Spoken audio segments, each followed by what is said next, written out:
A new report from Redfin shows 47% of local listings after the 2022 boom are at risk of being underwater. That's the highest percentage in the nation, even topping San Francisco. KVUE's Isabella Basco shows us what it means for home buyers and toward reducing property taxes than any state's ever done in the history of the United States of America.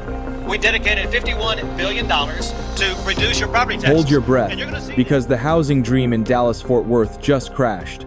2 months, 1 lawsuit, 1 rate cut. Now, and a market that used to sprint is now stalling, stumbling, and begging for mercy. Buyers finally got the memo. The power has changed hands. Options aren't just growing, they're exploding. More homes, more concessions, and for the first time in years, buyers get to write the rules. They get to decide how much the agent earns. They get to ask for closing costs, repairs, and even rate buydowns. Welcome to the era where sellers pray and buyers pick. May 2025, Dallas-Fort Worth. 66% of homes sold below asking, the highest rate since the Great Recession. Inventory up 53% above normal, 123,000 active listings. Texas now ranks as the 4th most oversupplied housing market in America. Collin County prices down 3.7%, with inventory up 60%. Rockwall County hitting 6 months of inventory, firmly in buyer market territory. This isn't a blip, this is a reversal. Bidding wars are gone. All cash offers $50,000 over asking gone. Now, prices beg for offers and hand out concessions like desperation candy.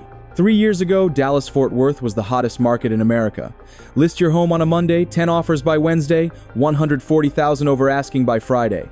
No inspection, no appraisal. Pure cash. Sellers set the rules and buyers folded. From March 2017 to May 2025, home values exploded from $185,000 to $331,000, a 79% jump. Agents made fortunes. Sellers cashed out. Buyers sacrificed everything, waiving inspections, putting up cash, writing emotional letters. In early 2021, Dallas-Fort Worth had around 8,000 homes for sale. For a metro of 7 million people, that's nothing. Homes sold before photos were even online. Sellers didn't negotiate, they just chose who paid the most. Then the Fed raised rates and the whole game changed. March 2022 flipped the board. By 2024, the slowdown turned into a full collapse. By May 2025, the market didn't just cool, it flipped. Inventory exploded, buyers vanished, sellers panicked. April 2025 showed 123,000 listings, up 53% above normal. Texas ranked number 4 for oversupply, behind Florida, Arizona, and Utah. Collin County inventory up 60%, prices down. Frisco, Plano, McKinney inventory, piling faster than buyers can handle. Denton County, inventory, up 63%. Activity, down. Rockwall County with 6 months of inventory, officially a buyer market. Across the metro, the average home now takes 95 days to sell nearly 3 months. 33% of listings in August had price reductions. The typical seller cut 5% below list. One luxury home in Plano dropped from $1.8 million to $1.4, a 22% cut, and still sat for 6 months. And it gets uglier. Cancellations are spiking. Dallas County recorded 885 listing cancellations in 30 days, up 42% year over year. Rockwall up 51, Collin up 57. Realtor.com logged a 47% national surge in cancellations that same month. Sellers are pulling listings because selling at a loss hurts too much. They bought at the top, expected profits, and can't stomach the new reality. But waiting costs money. Mortgage payments, property taxes that jumped 30 to 40% since 2019. Insurance tripled. Every month a vacant home costs $2,000 to $3,000. Holding on is bleeding them dry. Rachel bought a home in Frisco in 2022 for $585,000. She thought she was smart, great schools, tech jobs, fast growth. By 2025, inventory drowned her neighborhood. She needed to relocate, listed for $575. No offers. Dropped to $525. Rejected a few lowballs and finally pulled the listing after 4 months. She couldn't take a $60,000 loss. So now she's paying a Texas mortgage while renting in Colorado, losing $2,500 every month. David bought a Dallas townhome in 2023 for $425 with a 6.5% mortgage. Listed for $415, then dropped to $380. The final offer came in at $365. He accepted, lost $60,000, wiped out his $45,000 down payment.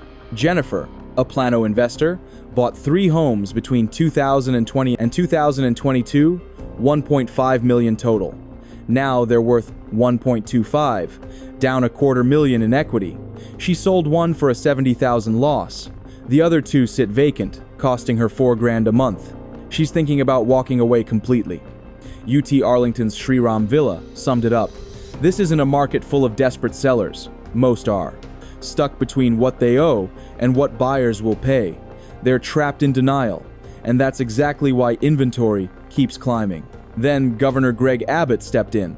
February 2nd, 2025, he declared housing affordability an emergency. $10 billion in property tax toward cuts. reducing property taxes than any state's ever done in the history of the United States of America. We dedicated $51 billion to reduce your property taxes. And Senate Bill 23, House Bill 9. He signed them in June, cameras rolling, voice tight, jaw locked. But the truth, he didn't admit tax cuts don't bring back demand. They don't rescue sellers drowning in debt. They don't change the numbers. 123,000 listings, 2/3 of homes selling below asking, and sellers bleeding cash every month. A reporter asked the question everyone wanted. Governor, how do your bills help sellers trapped with underwater mortgages? Abbott paused. We can't control market dynamics, he said. We can make sure taxes don't drive people out. Another reporter pressed again. Texas ranks 4th nationally for housing oversupply. Sellers are canceling at record rates. How do you bring back demand? Abbott's frustration showed. The market will find its balance, he said. Dallas-Fort Worth has strong fundamentals. But the words rang hollow, because demand isn't coming back. Buyers know they hold the power. They're waiting, watching, lowballing, and walking. One Frisco seller was blunt after the signing. I've cut my price 3 times, $60,000 total. Still no offers. This is a buyer market now. They have the power, and they know it.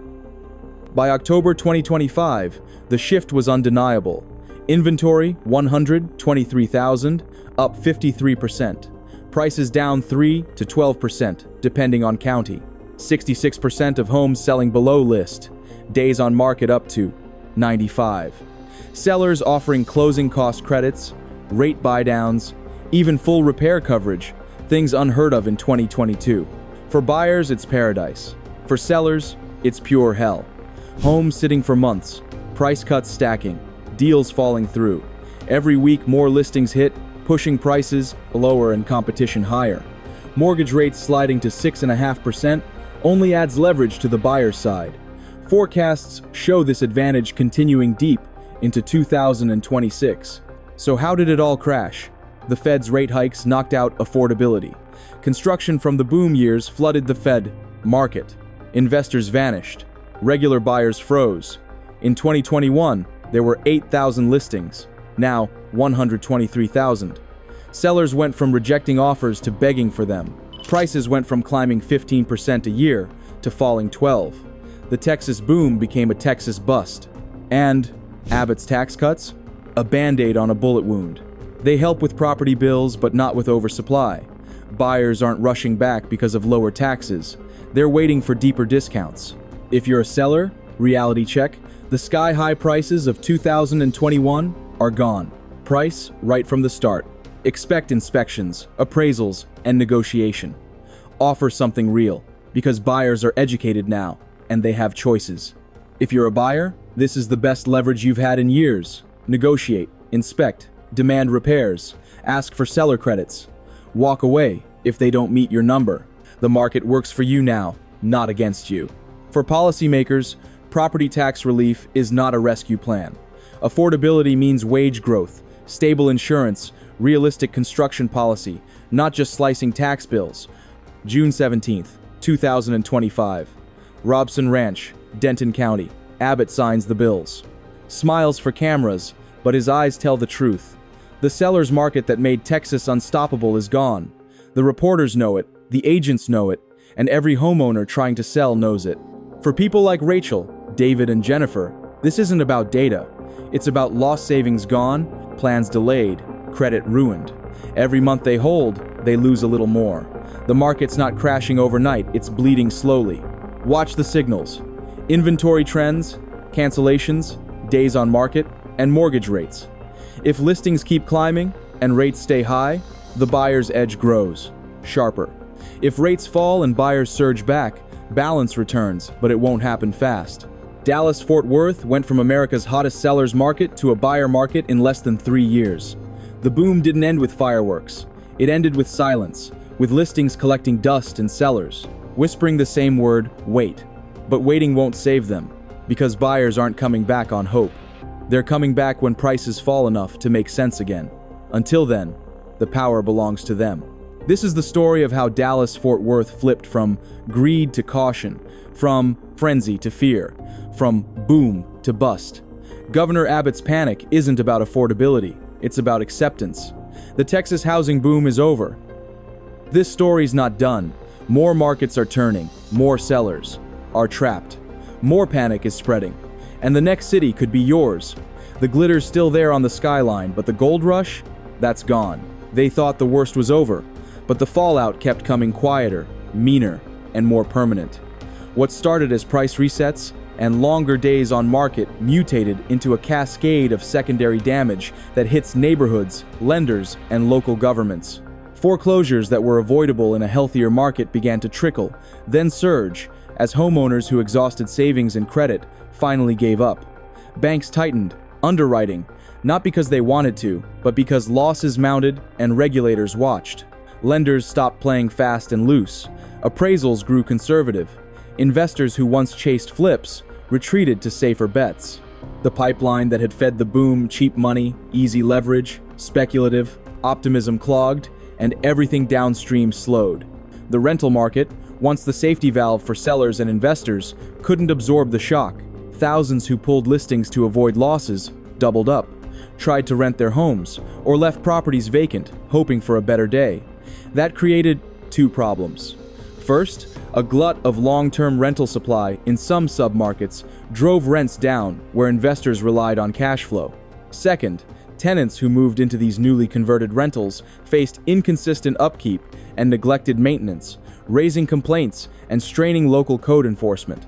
Landlords with thin margins stopped investing in repairs. Neighborhoods that had been carefully landscaped and staged showed signs of neglect. Small declines in maintenance multiplied, lawns uncut, gutters clogged, deferred roof repairs. Those small declines snowballed into lower curb appeal and, over time, lower valuations, a feedback loop that sucked confidence out of entire subdivisions. Commercial real estate felt tremors too. Retail strips and office parks planned to anchor new subdivisions, found fewer tenants as small businesses tightened budgets and employers delayed relocations. When the jobs that had been promised in glossy development presentations didn't materialize as quickly as expected, municipal revenue projections fell short. Property tax cuts helped households, but chipped away at local government budgets at a time when services were under pressure. Cities had to reevaluate infrastructure plans, delay road projects, or postpone school expansions. The very incentives that had lured companies to suburban campuses during the boomland, tax abatements, and promises of workforce growth suddenly looked riskier to corporate CFOs. Insurance markets, already strained, added another layer of pain. Premiums that had tripled in some areas didn't soften because risk models adjusted to a different reality. More claims, higher replacement costs, and catastrophic weather becoming a recurring event. When homeowners face sharply higher premiums on top of falling home values and rising taxes, the math breaks. Some sellers simply stopped marketing properties because sale proceeds wouldn't cover new insurance costs, plus outstanding mortgages. That meant fewer transactions, and the market's inventory glut hardened into structural oversupply in certain price bands. Banks quietly changed the terms for refinancing and for borrowers with adjustable rate resets. Homeowners who bought at the peak with interest-only products found themselves unable to refinance without bringing cash to the table. Mortgage servicers began to see a slow but steady uptick in delinquencies. Foreclosure timelines stretched as courts clogged, and servicers tried loss mitigation first. But the numbers ticked upward. Whole neighborhoods watched as for sale signs turned to foreclosure and then to bank-owned.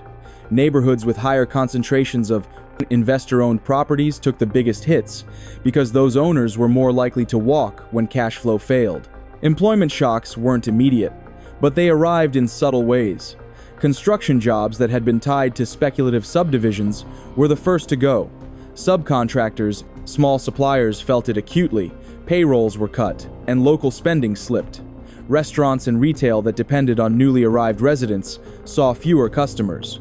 The big employment anchors, health systems, corporate HQs, logistics hubs were more stable, but they couldn't absorb all the displaced workers from the construction and service sectors. The localized unemployment bump further suppressed housing demand in the neighborhoods most dependent on the boom. It happened quietly at first, a few listings sitting longer, a handful of sellers dropping prices they swore they'd never touch. But then, the bottom snapped. Practically overnight, Dallas-Fort Worth, the same market that once moved homes faster than agents could print contracts, felt the ground shift under its feet. Buyers vanished like someone flipped a switch. Inventory didn't just rise, it erupted. Streets lined with "for sale" signs turned into something nobody in Texas ever expected to see again. A graveyard of broken expectations. And the people who once bragged about bidding wars and all cash offers $50,000 over asking, they're the ones panicking now. Because for the first time in years, Texas isn't booming, it's bleeding. And the politicians trying to pretend everything's fine can't hide the one reality homeowners already know. The power in this market didn't fade away. It flipped completely. The buyers took over, and they're not giving it back. If this opened your eyes to what's really happening across North Texas, stay here, stay sharp, hit subscribe because this story's just getting started.